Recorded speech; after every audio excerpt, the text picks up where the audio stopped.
On April 2, 2025, President Trump announced a series of sweeping new tariffs on imported goods.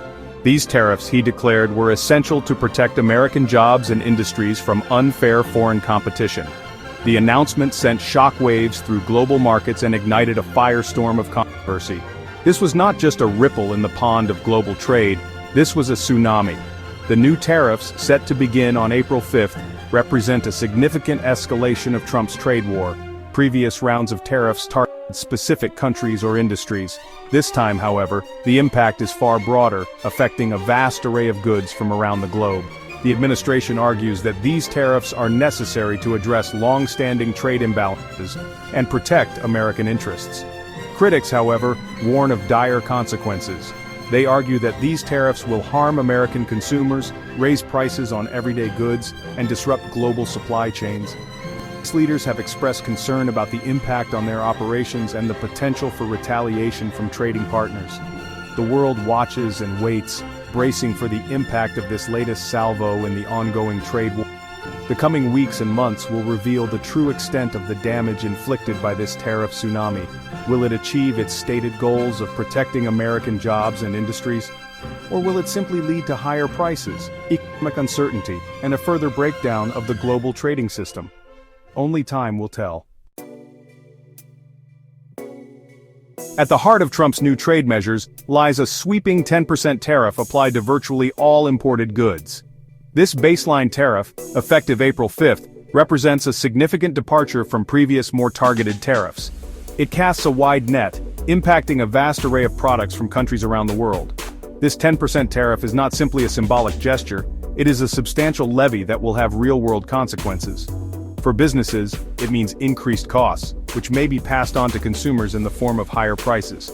For consumers, it means less money in their pockets and a higher cost of living. The administration argues that this broad-based tariff is necessary to level the playing field and encourage companies to bring manufacturing back to the United States. They believe that by making imported goods more expensive, American companies will be more competitive, leading to job creation and economic growth.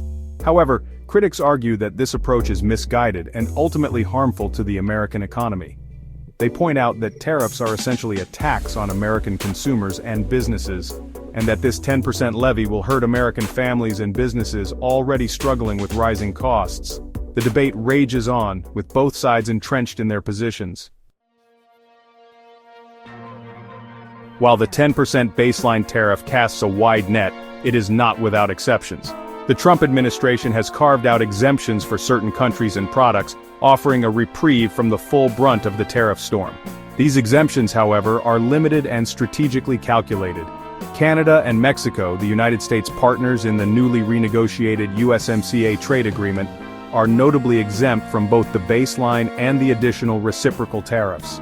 This exemption aims to preserve the spirit of the USMCA and maintain close economic ties with these crucial trading partners. Certain products deemed strategically important or facing domestic shortages have also been spared from the reciprocal tariffs. These include pharmaceuticals, a sector where the U.S. relies heavily on imports, as well as raw materials like copper, semiconductors, lumber, and certain minerals. The exemption for these goods reflects a recognition of their importance to the U.S. economy and a desire to avoid supply chain disruptions. These exemptions, however, do little to soften the blow for many other countries and industries subject to the full force of the tariffs. The exclusions highlight the administration's efforts to calibrate the tariffs' impact, balancing their protectionist goals with the need to maintain certain economic relationships and avoid disruptions in critical sectors. The exemptions, however, have done little to quell the chorus of criticism from those who argue that the tariffs are ill-conceived and ultimately harmful. The global trade landscape remains on edge, bracing for the long-term consequences of this latest chapter in the trade war. Section 4. The auto industry braces for impact. Amidst the sweeping tariffs on a multitude of goods, the automotive industry finds itself facing a particularly heavy blow. A 25% tariff on imported automobiles, effective at midnight on April 3rd, has sent shockwaves through the industry, leaving manufacturers, dealers, and consumers reeling. This hefty tariff, a significant escalation from previous levies, is poised to reshape the landscape of the American auto market. Foreign automakers, now facing a substantial price disadvantage, are left scrambling to adjust their strategies. Some may choose to absorb the increased costs, at least in the short term, to maintain market share. Others may be forced to raise prices, potentially dampening demand in a highly competitive market. American automakers, while ostensibly shielded from the direct impact of the tariffs, are not immune to the fallout. The tariffs are expected to disrupt the intricate global supply chains upon which the auto industry relies. Components sourced from abroad will become more expensive, potentially impacting even domestically produced vehicles. The tariffs have ignited a fierce debate about their potential impact on the American economy.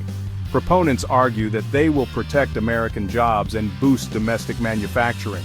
Critics, however, warn of job losses, higher prices for consumers, and retaliatory tariffs from trading partners that could harm the very industries the administration seeks to protect. Section 5. The End of De Minimis. A New Era for Small Shipments.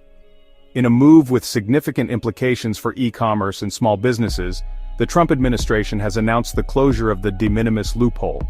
This loophole, which previously exempted shipments valued under $800 from import duties, will be phased out starting May 2, marking a significant shift in U.S. customs policy.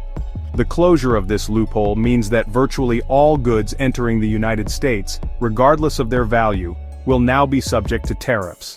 This change is expected to have a particularly pronounced impact on small businesses and online retailers who rely heavily on small, low-value shipments from abroad. Under the new rules, goods previously entering duty-free under the de minimis exemption will face a 30% tariff or a minimum of $25 per item. This minimum charge will rise to $50 per item on June 1st, further increasing the cost of importing small shipments. The administration argues that this move is necessary to close a loophole that has been exploited by foreign companies, particularly from China, to undercut American businesses. However, critics contend that the closure of the de minimis exemption will disproportionately harm small businesses that lack the resources to navigate the complexities of customs procedures and absorb the increased costs. They argue that this move will stifle entrepreneurship, drive up prices for consumers, and ultimately harm the American economy.